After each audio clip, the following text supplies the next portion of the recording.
This is English Glow Up, where your English gets better every day. Hi everyone, I'm Ava, and today we're talking about something that silently stops so many people from growing.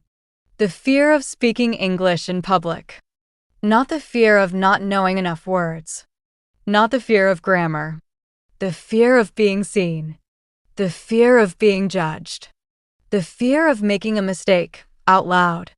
If you've ever stayed quiet in a meeting, even though you knew what to say. If you've ever avoided raising your hand, even though your answer was right. If you've ever replayed a conversation in your head thinking, I should have spoken. This episode is for you. Stay with me until the end. Because my friend Emma will explain the hardest word we use in this episode in a very simple way and close it calmly. Let's begin slowly, honestly, and without pressure. Fear doesn't mean you're weak, it means you care. Let me start with something important. Fear is not a flaw. Fear is not proof that you're bad at English. Fear is not something you need to be ashamed of. Fear is a biological response. Your brain is trying to protect you from embarrassment, rejection, looking stupid, losing respect. So when you speak English in public, your body reacts. Heart beating faster, hands shaking, voice becoming quiet, thoughts disappearing. This is not because you are incapable. It's because your brain thinks you are in danger. The problem is not fear itself.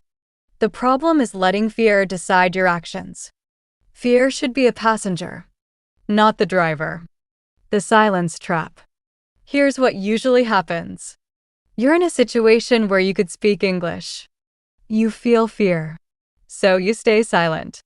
In that moment, silence feels like relief. But later, you feel regret. And your brain learns a dangerous lesson. Staying silent keeps me safe. So next time, fear comes faster, stronger, louder. This is how fear grows. Through avoidance. Fear does not disappear by waiting. Fear disappears through gentle exposure. The myth of I'll speak when I'm ready. Many people tell themselves, I'll speak when my English improves. I'll speak when I feel confident. I'll speak when I stop making mistakes. But here's the truth. You will never feel ready before you speak. Readiness comes after repetition, not before. Confidence is not a starting point. It's a result. If you wait for confidence, you wait forever. Most people are not judging you. Let's pause here and be honest. When someone speaks English with an accent, what do you think? Usually, oh, they're learning. Oh, they're brave. Oh, they're trying. You don't think, wow, terrible grammar. Yet when you speak, your mind tells you, everyone is judging me. That voice is not reality. It's fear exaggerating. Most people are too busy thinking about how they sound, what they will say, how they look. They are not analyzing you. And even if someone judges, their opinion does not define your growth. Shift the focus from yourself to the message. Fear becomes powerful when you focus on your accent, your mistakes, your image. Fear becomes smaller when you focus on the idea, the message, the connection. Ask yourself, what do I want this person to understand? When communication becomes your goal, fear loses control. You don't need to sound fluent, you need to be clear. Fluency is not speed. Fluency is not perfection. Fluency is clarity plus calm. You are allowed to speak slowly, pause, repeat, correct yourself. Native speakers do this all the time. Speaking calmly is more powerful than speaking fast. Start where you are, not where you want to be. You don't need a stage. You don't need an audience. Start with short answers, simple sentences, one opinion. Speak even if your voice shakes. Speak even if your sentence isn't perfect. Each time you speak, your brain learns, I'm safe. I survived. I can do this again. How confidence is built quietly. Your accent is part of your story. Your accent means you learned something difficult. You stepped outside comfort. You speak more than one language. An accent is not a weakness. Silence is. The goal is not to sound native. The goal is to be understood. Expect discomfort and continue anyway.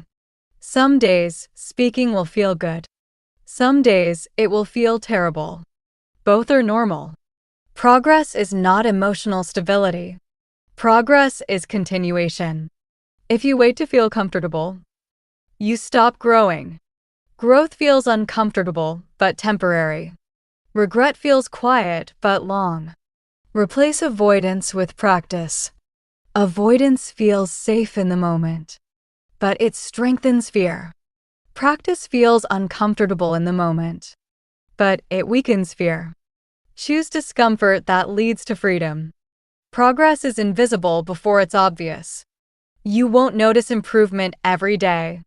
Sometimes progress feels boring. Sometimes it feels slow. But one day you'll speak and realize you're less afraid. That's growth. And before we end, no, I'll let you with Emma. You know how to do it? The hardest word we used in this episode is vulnerability. Vulnerability means allowing yourself to be seen without hiding your imperfections. When you speak English in public, you feel vulnerable because you are exposed. You might make mistakes. You might pause. You might sound different. That's why this word is hard. But vulnerability is not weakness. It is courage in action. Every confident speaker you admire started by being vulnerable. They spoke before feeling ready. They were imperfect in public. And they continued anyway. When you accept vulnerability, fear loses its power because you stop trying to protect an image and start building a skill. If you are learning English and building confidence, don't forget to follow English Glow Up for calm, clear, confident English, one step at a time.